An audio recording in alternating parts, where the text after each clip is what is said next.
Have you ever felt like your life is stuck on repeat, like everything keeps spinning in circles no matter how hard you try to change? What if I told you the problem isn't what you're going through? It's how you're seeing it.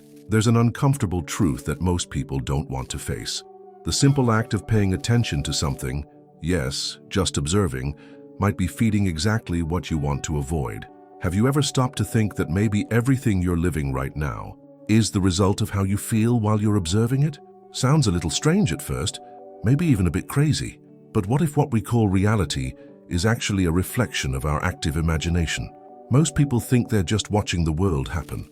But what hides behind this simple observation might be shaping everything you're experiencing, even the parts you're desperate to change. It's like every time you focus on something, a problem, a dream, a fear, or a hope, you're signing a vibrational contract with the universe, saying, "Give me more of this." And the universe, always listening, responds. It doesn't matter if you believe in this or not. Creation already started the moment you paid attention. And yes, that changes everything, because what you call reality might actually be forming from the inside out. So I once met a woman who used to say, "Nothing ever changes in my life. Everything always goes wrong." But all it took was 10 days. 10 days of shifting her focus and her feelings for her to land a new job, pay off an old debt, and feel peace for the first time in years. She didn't change the outside world, she changed the way she looked at it, and that changed everything. So here's the invitation, and maybe the biggest challenge. Get off autopilot, let go of the idea that you're just a spectator, and finally step into what you truly are, a conscious co-creator. In this video, you'll learn why creative emotion is more powerful than any plan, how your attention plants seeds that grow into experiences, and why, yes, feeling is the secret. Ready to start seeing your life with new eyes?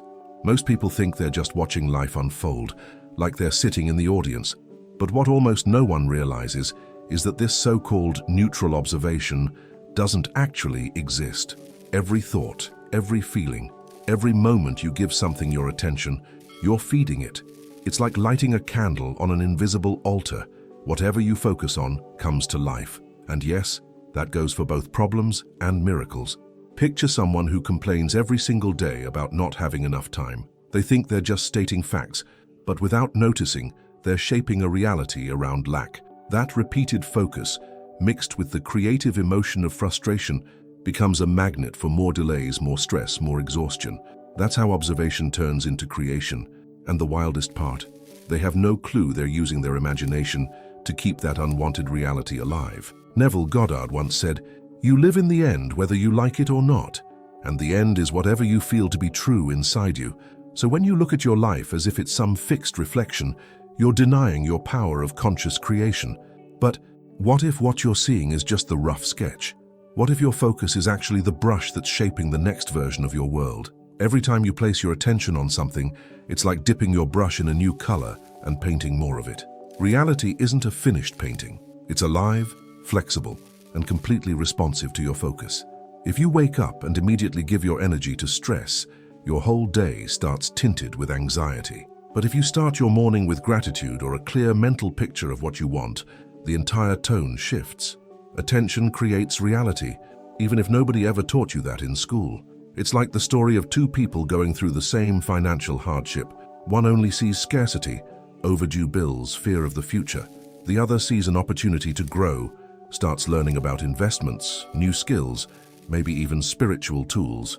6 months later, one's still stuck. The other is rebuilding. That's not luck, and that's intentional focus powered by creative emotion. Life doesn't respond to what you say you want. It responds to what you feel while you're focusing on what you want. That's the law of assumption in practice, becoming the version of you who already lives the reality you're aiming for. When you realize your attention is your biggest asset, you begin to observe with purpose. And even more than that, you start choosing moment by moment what deserves to take shape in your world. But here's the question. Have you been using that tool with intention or on autopilot? A lot of people still live like they're just security cameras in their own lives, just watching, reacting, recording. But that supposed neutrality, it's a trap. The truth is there's no audience in the theater of creation. Everyone is on stage, actively shaping their experience with every thought, emotion, and shift of focus. Even inner silence has creative power, because even when you're doing nothing, you're still vibrating something, and the universe always responds to that signal. Watching the world like it has no impact is ignoring one of the greatest powers you've been given. Think about it. You hear someone complaining about the government, the weather, their boss. It seems like you're just listening, but really, you're participating. You're giving attention, stirring up thoughts, sparking feelings, and all of that turns into creation. Life doesn't give you what you witness, it gives you what you vibrate while witnessing it. The world isn't a documentary where you sit back and watch the facts play out. It's more like a game where your participation determines what comes next. Neville Goddard said it best: you don't have to change the circumstance, you only have to change the state that created it. And that state begins with how you choose to observe. So, what if instead of just watching, you started planting new mental pictures inside yourself? Every thought you water with your attention becomes a seed that grows in the garden of your life. Doesn't matter if it's an old fear or a lifelong dream, if you think about it often and feel it deeply, you're planting it. In this sense, imagination isn't an escape from reality, it's where reality begins. Once you get that conscious observation is the first step to co-creation, the whole game changes, because every focus becomes a root. Take a simple example. Someone who keeps imagining they're going to get fired. They think they're just preparing, but what they're really doing is planting panic, lack, rejection, and that emotional energy wraps around the thought and eventually sprouts as tension at work, mistakes, and yes, getting fired. Imagination creates reality, but not always the one we want. This applies to everything from missing the bus to manifesting your biggest goals. Attention isn't just looking, it's an invitation for that inner image to become real. And you know what's wild?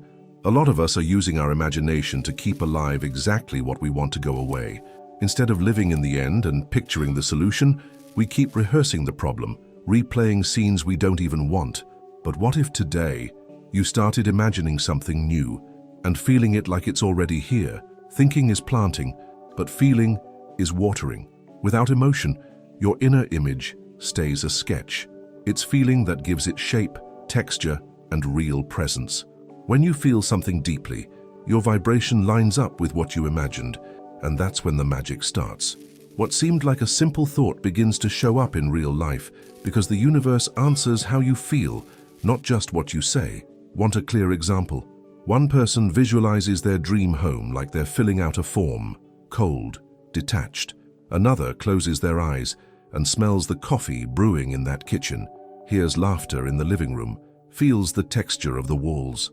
One disconnects from creation, the other lives in the end. Guess who manifests faster? That emotional charge is what separates dreaming from bringing it to life. Neville Goddard made it plain. Feeling is the secret. It's not enough to imagine.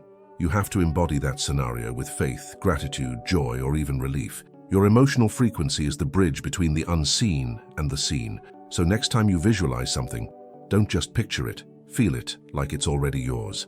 And if you catch yourself feeling the opposite of what you want, well, that's your cue to shift. Now think about those everyday complaints. The traffic, the bills, the news. Feels harmless, right?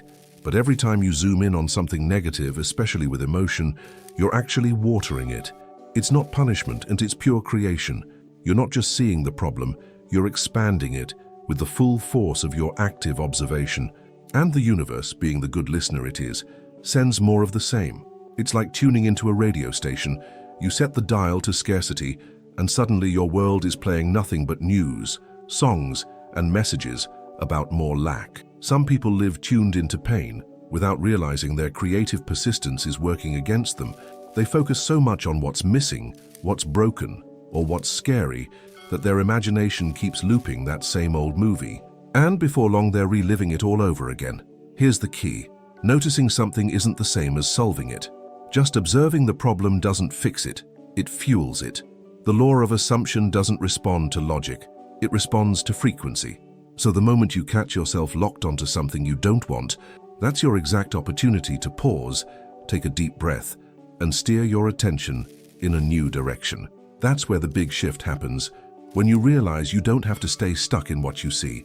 You can pause like hitting an invisible button and choose to see things differently. That's what active observation really means. It's not about pretending the problem doesn't exist. It's about deciding it no longer gets to control your focus. Right in that moment, you can create a new mental scene, And more importantly, feel it like it's real. Picture this. You're in the middle of a crisis. Everything feels like it's falling apart. But instead of spiraling, you close your eyes and see calm solutions, helping hands, a peaceful resolution. You're switching the mental channel. At first, it may feel weird, but with practice, you become a master of conscious creation.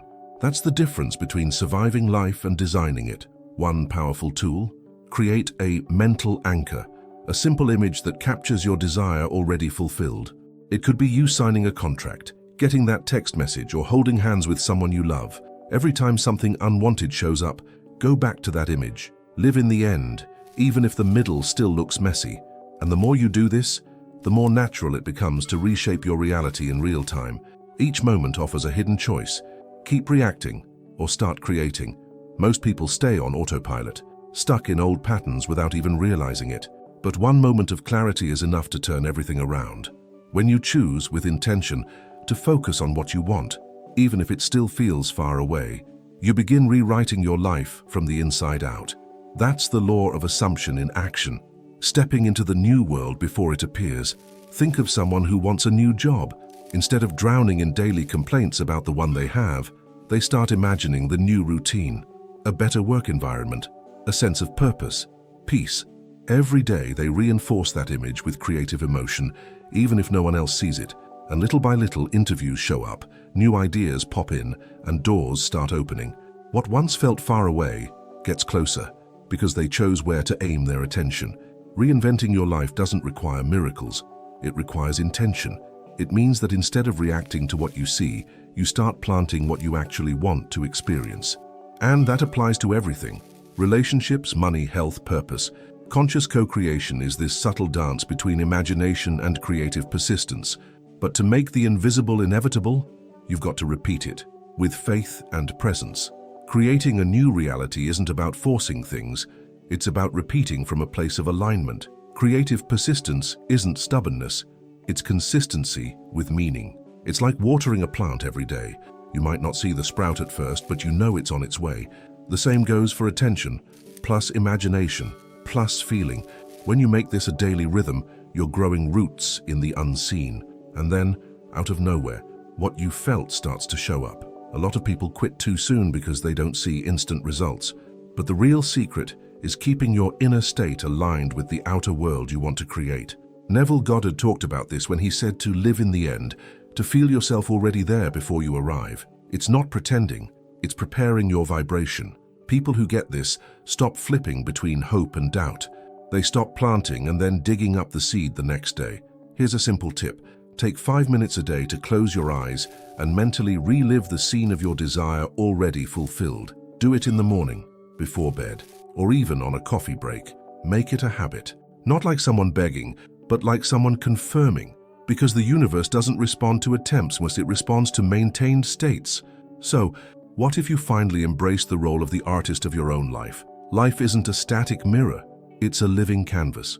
And you're holding the brush whether you realize it or not. Every thought is a stroke, every emotion a splash of color. The funny thing? Most people paint with shades they can't stand, and then wonder why the picture feels heavy. But once you realize you can choose the outline, the palette, and the whole scene, everything changes. Being the artist of your experience means recognizing that you're creating your world, not just walking through it. It's an invitation to step out of the victim role and into authorship. And here's the truth, you don't need some rare talent for this. You need awareness. The attention you give to the details of your life is the same kind of attention a painter gives to shadows and light. And that kind of active observation is what turns a sketch into a masterpiece. At the end of the day, conscious co-creation is about remembering who you really are. Someone who carries the power to imagine, to feel, to persist, and to reinvent. Imagination does create reality, but only when you choose to paint with intention. So maybe the real question is, what reality will you choose to paint starting today? Now tell me, what are you going to choose to feel from now on? Will you keep giving your attention to what holds you back? Or will you finally use your imagination as a tool for freedom? Because now you know that imagination creates reality, and your attention is the key that unlocks your world. You've already got the brush, you've got the palette, the canvas is blank, and the next stroke is yours. Maybe the most powerful question you can ask yourself today is, What do I want to live? And what if it were already real? Because as long as you keep observing passively, life will keep playing out the same patterns. But the moment you choose to live in the end, to feel it on purpose and to repeat it with lightness, everything changes. That's when conscious co-creation stops being theory and becomes a real lived experience. So what kind of reality do you want to start painting today? Drop it in the comments. Let's reflect together. And if this message spoke to you, hit subscribe, turn on notifications, and join us on this journey of awakening, because the world you want to live in starts inside you.